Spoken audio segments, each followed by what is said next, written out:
बचे हैं उसे कंप्लीट करते हैं। तो क्वेश्चन 3 का 5th पार्ट देखते हैं। क्वेश्चन 3 के 5th पार्ट में हमसे कह रहा a fraction becomes 9/11 if 2 is added to both the numerator and denominator। Fraction हो जाएगा यदि न्यूमरेटर में और डिनोमिनेटर में 2 को ऐड कर दिया जाए। ठीक है, अगर 2 को हम ऐड कर देते हैं दोनों में, न्यूमरेटर में और डिनोमिनेटर में, तो जो फ्रैक्शन है वो 9/11 हो जाता है। आगे भी चलते हैं। If 3 is added to both the numerator and denominator, it becomes 5/6।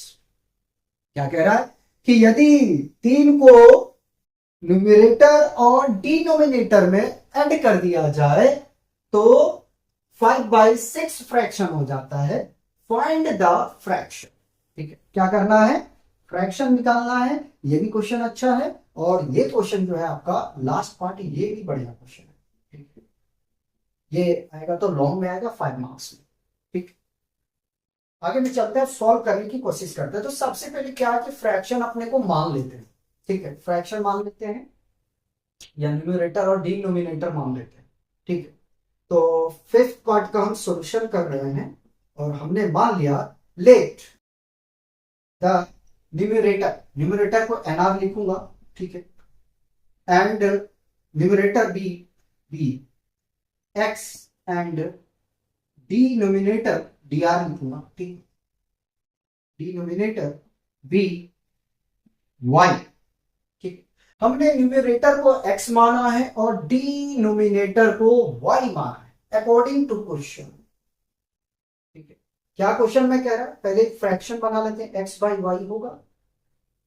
ठीक है, फ्रैक्शन कितना हो जाता है? तो 9/11 लिख दो इसे। क्या करना है? 2 को ऐड करना है, 2 को ऐड करना है किसमें? न्यूमरेटर में और डिनोमिनेटर में। ठीक है, अब क्या करना है? अपने को क्रॉस मल्टीप्लाई कर दो। ठीक है, क्रॉस मल्टीप्लाई करेंगे तो 11 into x plus 2 is equal to 9 into y plus 2।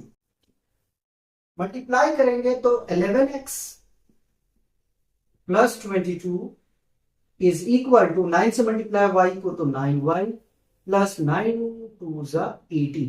अब अपने को यह करना है कि जो कांस्टेंट टर्म है उसको एक साइड पे लेके आना है और जो वेरिएबल है उसको एक साइड पे रखना है। ठीक है, तो यही बना लेते हैं इक्वेशन। 11x copy.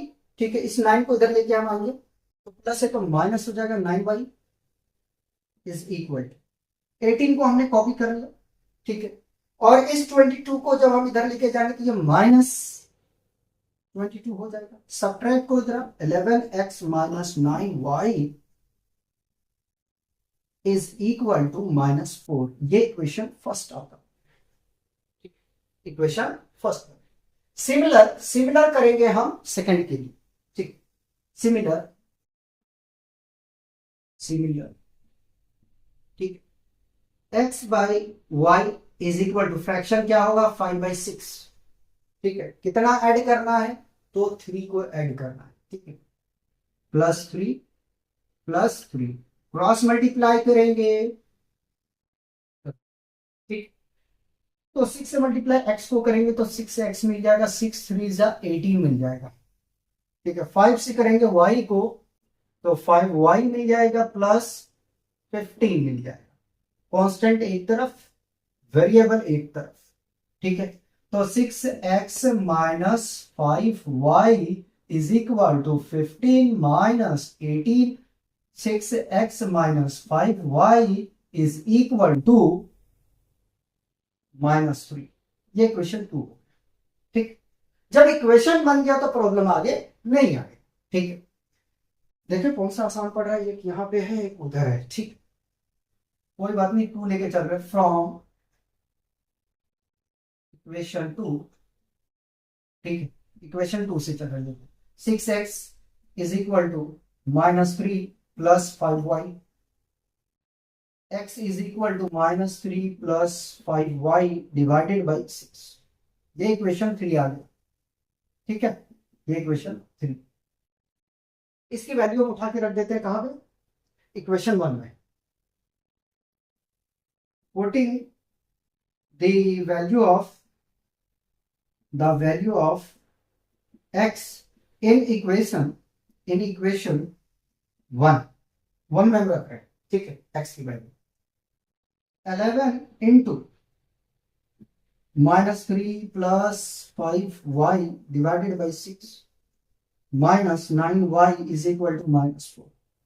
मल्टीप्लाई करो, 11 तिया 33 माइनस के साथ, प्लस 11 पच्चीस 55 y divided by 6 minus 9y is equal to -4। अब लेते हैं एलसीएम। एलसीएम लेंगे 1 और 6 का तो 6 आएगा, चलो 6 आ गया, ठीक है। -33 कॉपी, प्लस 55 कॉपी, ठीक है। 1 के टेबल में 6 कितनी बार में, 6 में, 6 को मल्टीप्लाई 9 से करोगे तो 9 बचे पैदा भी 9 6 54 -54y इज इक्वल टू -4। इसको यार शिफ्ट कर दो इधर, ठीक है।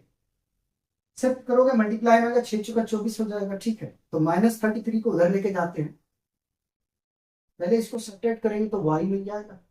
-33 is equal to -4 into 6, y is equal to -24 plus 33।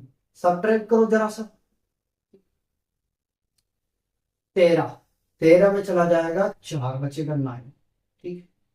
तो यहां से डिनोमिनेटर पता चले, ठीक। अब निकालना है हमें numerator. Putting the value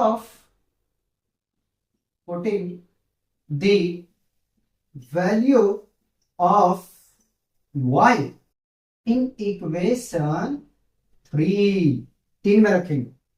equation 3 अपने पास में है, x is equal to -3 plus 5y divided by 6।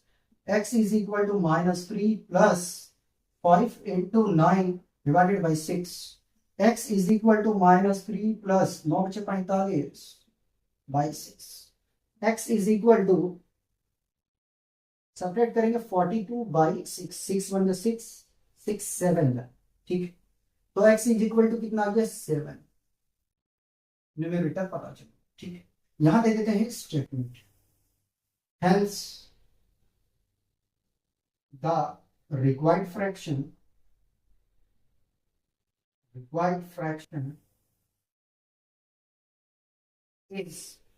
is 7/9।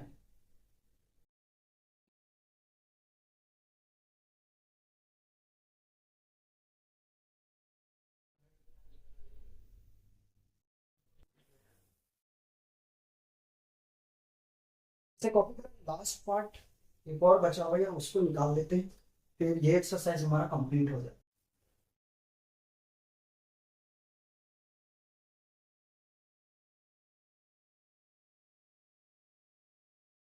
बिटाइए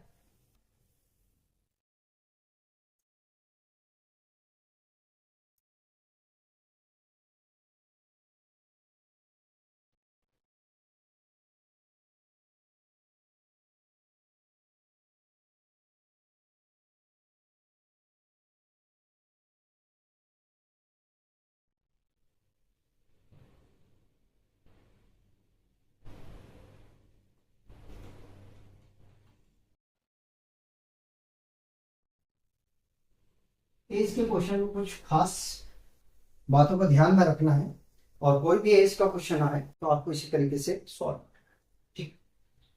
देखो सबसे पहले क्या ध्यान में रखना जरा सा समझो, ठीक है। कुछ वर्ड हम लिख रहे हैं, ठीक है। आफ्टर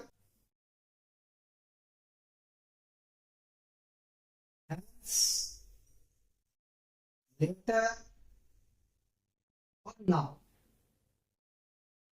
ठीक।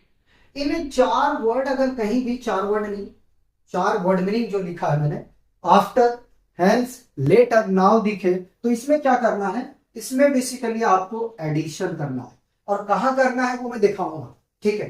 पहले इतना जान दो, ठीक है। और अगर अगो और बिफोर मिले, ठीक है, अगो और बिफोर मिले, तो इसमें आपको सब्ट्रैक्ट करना है। बस इन दो बात को ध्यान में रखना है, ठीक है। क्या मैंने कहा? मैंने ये कहा कि अगर आफ्टर, हैंस, लेटर, नाउ ये वर्ड मिले तो उसमें आपको ऐड करना है। जैसे 5 years अगो मिल गया तो उसमें सब्ट्रैक्ट करना है। 5 years लेटर तो उसमें 5 साल बाद। ये सारे जो है वो बाद का प्रोनाउंसिएशन देगा, ठीक है। ये सारे जो है चारों मैंने लिखा है, ये चारों बाद का प्रोनाउंसिएशन देगा। ये दोनों जो वर्ड हमने लिखा है ये पहले का प्रोनाउंसिएशन देगा, मतलब पहले की बात करेगा, ठीक है। तो पहले वाले में क्या करना? माइनस करना, बाद वाले में आपको जोड़ना है, ठीक है। क्वेश्चन जब हम करेंगे तो आपको बताएंगे कि एज के क्वेश्चन में क्या करना। बेसिकली इन दो बातों को ध्यान दें। दूसरी बात यह है कि अगर क्वेश्चन में कह रहा है कि जो है माँ जो है बेटे से 5 गुनी बड़ी है, तो माँ को मल्टीप्लाई नहीं करना है, ठीक है। माँ को 5 times नहीं करना है, बल्कि बेटे को करना है। हमेशा याद रखना है, ठीक है। अगर बाप और बेटे का रिलेशन चल रहा है तो बाप को करोगे, ना कि बेटे को करोगे।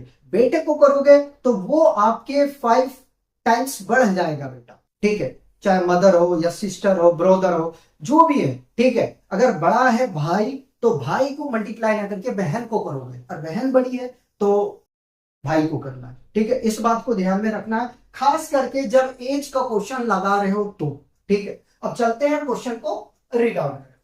क्वेश्चन में हमसे कह रहा है कि 5 years हैंस, देखो वर्ड आ गया ना यहां से, हैंस आ गया, 5 साल बाद, ठीक है। The age of Jacob will be 3 times that of his son, ठीक है। 5 साल बाद जेकब का जो एज है वो उनके पुत्र से, बेटे से 3 गुने ज्यादा हो जाएंगे, ठीक है। ज्यादा हो गए या ज्यादा? आगे 5 years, 5 years is Jacob age was 7 times, ठीक है। 1 मिनट जरा रुकिए, हम यहां से निकाल लेते हैं।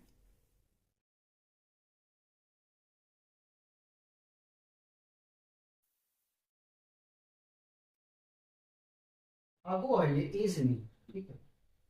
क्या कह रहा? 5 years ago Jacob age was 7 times that of his son, ठीक है।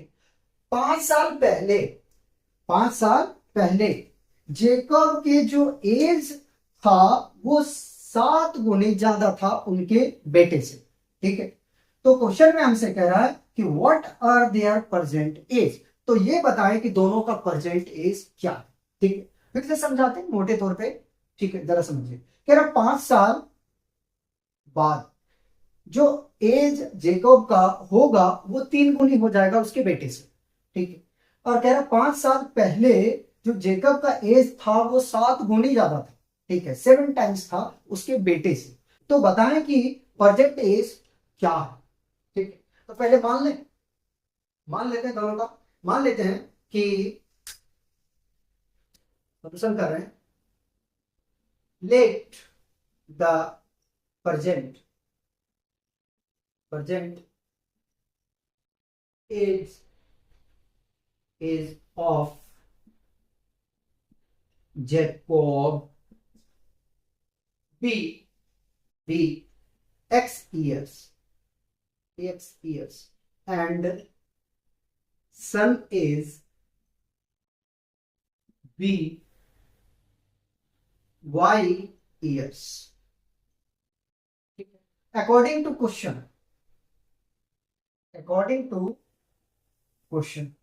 ठीक, ध्यान दें। 5 years hence the age of Jacob will be 3 times, ठीक है। 5 साल बाद, ठीक है। तो x+5, हमने x किसको माना है?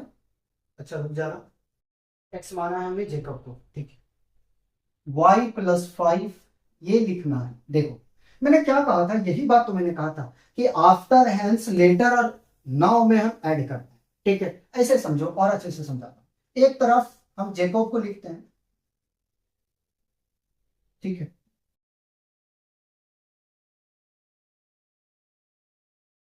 एक तरफ हम जेकब को लिखते हैं, एक तरफ उसको सन को लिखते हैं, जरा समझने में और आसानी हो जाए।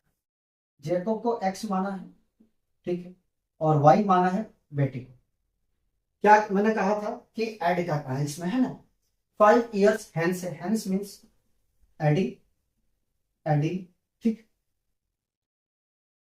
As the age of Jacob will be 3 times, ठीक है।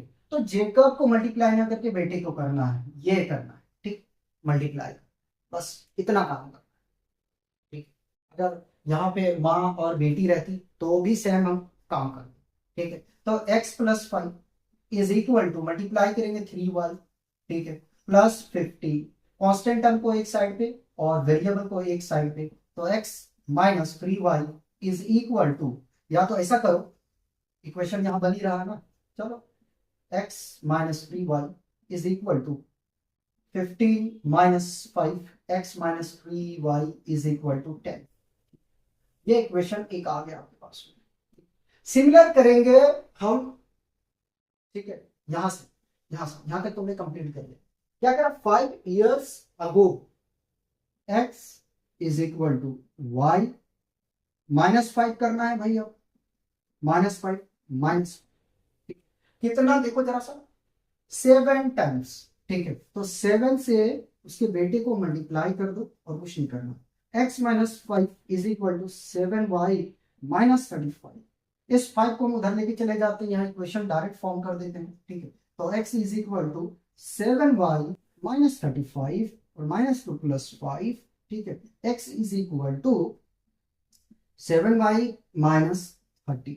ये इक्वेशन 2 हो गया, ठीक है। क्या मैं इक्वेशन दोनों को निकालने के बाद में यार फिर फ्रॉम टू करके चलता, तो यहाँ पे एक स्टेप हमने अपने आप को बचा लिया, ठीक है। Putting the value of x in equation 1, putting the value of x in equation 1 में हम x की वैल्यू को रखते हैं, तो जब रखेंगे तो मिल जाएगा यहां से 7y minus 30 minus 3y is equal to 10। इस कॉन्स्टेंट को इधर लेके जाओ और इसको सब्ट्रैक्ट करो, जब सब्ट्रैक्ट करोगे तो यहां से मिल जाएगा 4y is equal to 10 minus तो +30, तो 4y, डायरेक्ट y लिखते हैं, एक स्टेप बच जाएगा हमारा। y is equal to, multiply divide में आ गया, इसको ऐड करोगे 40, तो ये आ जाएगा 10। y is equal to 10 years, ठीक है। बेटे कितने साल के थे भैया, 10 साल, 10 ईयर करो ईयर्स पे, ठीक है, 10 साल के, ठीक। Now now putting the value of y in equation 2, दो में रखेंगे y की वैल्यू, तो x is equal to 7y minus 30, और तो कुछ नहीं है, x is equal to 7 into 10 minus 30, x is equal to 70 minus 30, x is equal to 40। कितने साल का था जेकब, 40 साल का, यस। तो प्रेजेंट एज जेकब का कितना, 40 साल का, बेटा कितना है, 10 साल का, ठीक। बताओ कहीं कंफ्यूजन है? बस ये वर्ड को थोड़ा सा ध्यान में रखोगे ना यार, तो प्रॉब्लम नहीं आएगा इस चीज को, ठीक है। तो हम लोग रोकेंगे आज यहीं पे, तब तक आप लोग पढ़ते रहे।